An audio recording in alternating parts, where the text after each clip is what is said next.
হরে Krishna everyone. মায়াপুরের দ্বিতীয় দিনে আমরা কোথায় কোথায় ঘুরলাম আজ আমি তোমাদের সঙ্গে সেটাই শেয়ার করব। আজ আমরা সবাই বেরিয়ে পড়েছি মায়াপুরের ভেতরটা ঘুরে দেখার উদ্দেশ্যে। প্রথম দিন বৃষ্টিতে ভিজে ভিজে রুমে পৌঁছে যাওয়ার পর আমরা সন্ধ্যারতি অ্যাটেন্ড করেছিলাম, তারপর রুমে পৌঁছে ঘুমিয়ে গেছিলাম। আর সকাল সকাল উঠে মঙ্গল আরতি অ্যাটেন্ড করে রুমে এসে একটু আরাম নিয়ে তারপর আমরা এই যে বেরিয়ে পড়েছি চারপাশটা ঘুরে দেখার উদ্দেশ্যে। দেখো এই ঘরটা দেখে কি দারুণ লাগছে, ওই লতাগুলো একদম ঝুলে ঝুলে যেন মাটিকে ছুঁয়ে যাচ্ছে।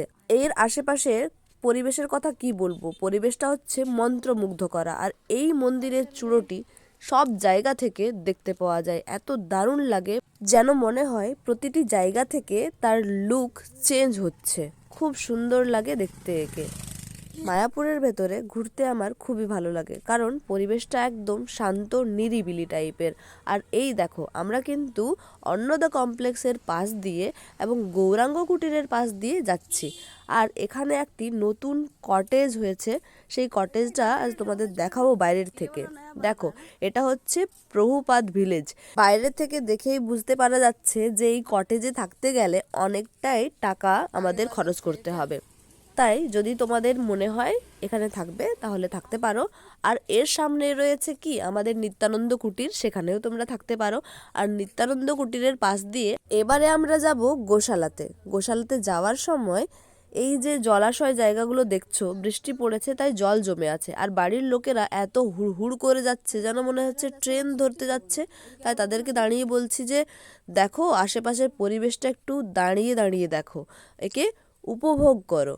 তাই একটু কথা বলছিলাম বাড়ির লোকেদের সঙ্গে দাঁড়িয়ে। আর এখান থেকে মায়াপুরের এই চূড়োটা দেখতে আরও একটু আলাদা লাগে দেখো।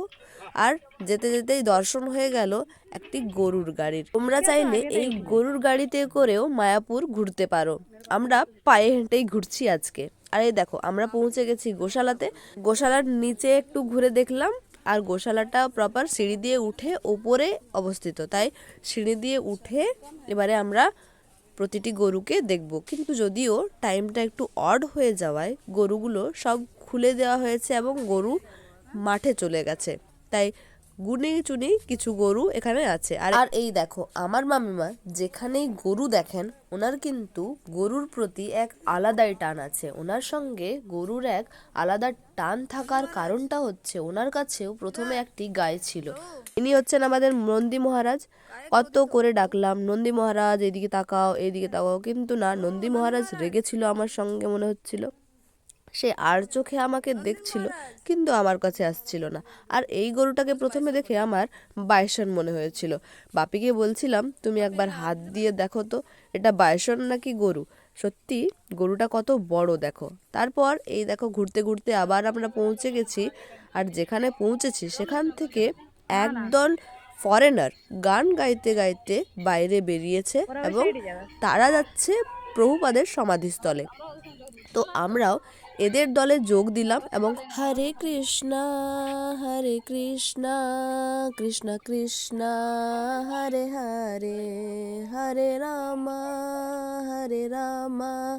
রাম রাম হরে হরে, এই হরে কৃষ্ণ মহামন্ত্র গান গাইতে গাইতে আমরাও পৌঁছে গেলাম প্রভুপাদের সমাধিস্থলে। এই যে দলটি তোমরা দেখতে পাচ্ছ, এই দলের মধ্যে অনেক ছোট ছোট বাচ্চা ছিল যারা খোল এবং করতাল বাজাচ্ছিল, তার সঙ্গে সঙ্গে হরে কৃষ্ণ মহামন্ত্র গানও গাইছিল। এদের সঙ্গে আমরা প্রভুপাদের সমাধিস্থলে পৌঁছে প্রভুপাদের সমাধিস্থলটিকে ভালোভাবে চারিপাশ থেকে ঘুরে ঘুরে ভালো করে দেখলাম। এবং ভেতরে অনেক কিছুই আছে যেগুলো আমি ফোনের মধ্যে ক্যাপচার করতে পারিনি, কারণ এর ভেতরে ফোন নিয়ে যাওয়ার অ্যালাউ নেই। আমাদের অ্যালাউ নেই, যারা ওখানের সদস্য তাদের অ্যালাউ আছে, তাই তোমাদের সঙ্গে সেগুলো শেয়ার করতে পারছি না। আর এই দেখো আমরা সকাল সকাল 40 টাকার কুপন কেটে রেখেছিলাম। এইবারে যখন আমরা রুমে যাব তার আগে আমরা খাবার খেয়ে নেব, তাই এখন আমরা বসে গেছি খাবার খেতে। আর এখানে দেখো প্রথমে দেওয়া হয়েছে খিচুড়ি প্রসাদ, সেটাও একদম গরম, যেটা ছিল খুবই সুস্বাদু। আর এর মধ্যে এই খিচুড়ির মধ্যে দেওয়া ছিল কুমড়ো। দেখো কুমড়োর বীজ দুটো আমি সাইডে ফেলে রেখেছি। এরপরে দেখো আমাদের দিয়ে দিল ওরা ভাত, ভাতও কিন্তু একদম গরম। এখানে যে ছেলেগুলো খাবার দেয় তারা কিন্তু এত সুন্দর একটা ট্যাকটিক্স অ্যাপ্লাই করে, যেটা তোমরাও হয়তো দেখেছো কখনো না কখনো, কারণ তারা এভাবেই ওরা ভাত দিয়ে থাকে, তরকারি দিয়ে থাকে। এই দেখো এখানে আমাদের দিয়েছে ঝিঙে আর আলু সবজি, তারপরে একটি ঘন্ট, যে ঘন্টটা হচ্ছে কুমড়োর ঘন্ট। তোমরা সবাই অপেক্ষা করছো যে আমি হেডিংয়ে যেটা লিখে রেখেছি সেটা কখন বলবো।